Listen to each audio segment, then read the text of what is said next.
Africans send money back home because for millions of families, that money is not extra support. It is the system, the way Africans send money back home, the system that keeps families alive. Question is really about survival, obligation, and trust.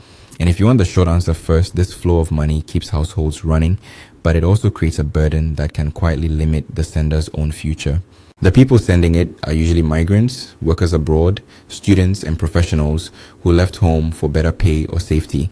The people receiving it are often parents, siblings, children, spouses, or extended family members who depend on one income spread across two countries. That is the core tension. One person earns in a stronger currency. Many people live on the result. I want to be clear about something early. This is not just generosity. In many homes, it is expected. In some families, it is treated as duty. Why do they send it? Three reasons dominate. First, basic needs: food, rent, school fees, medicine, funerals, emergency bills. Second, social pressure. If you made it out, you are often seen as the family's backup plan. Third, emotional responsibility. Many send because they remember what was sacrificed for them to leave. That emotional loop is powerful. It can be noble. It can also become expensive. Now comes the uncomfortable part.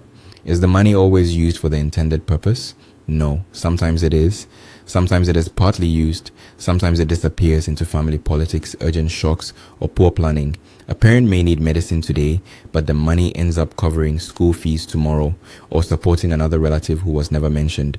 That does not always mean misuse. It often means the household itself is under pressure.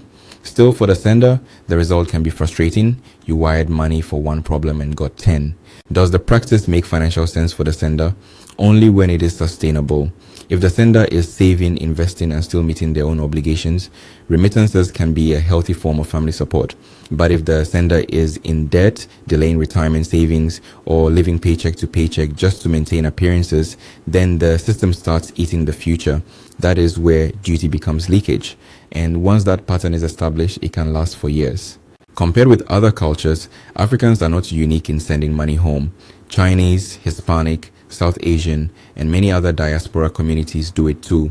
The difference is often intensity, expectation, and the size of the family network asking for support. In some cultures, remittances are seen as temporary help. In others, they become a permanent family budget line. That is why this is less about ethnicity and more about economics, migration, and family structure. Should this be encouraged or discouraged? I would say this: encourage it when it is strategic, limited, and tied to real needs or productive uses like education, housing, or small business. Discourage it when it becomes endless dependency. If every African stopped sending money back home overnight, many households would face immediate hardship.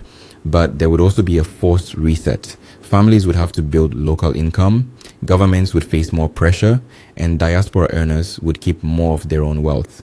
So the real answer is not stop or continue blindly. It is make the practice smarter, smaller, and less emotionally exploited. That is how you keep families alive without bankrupting the person abroad.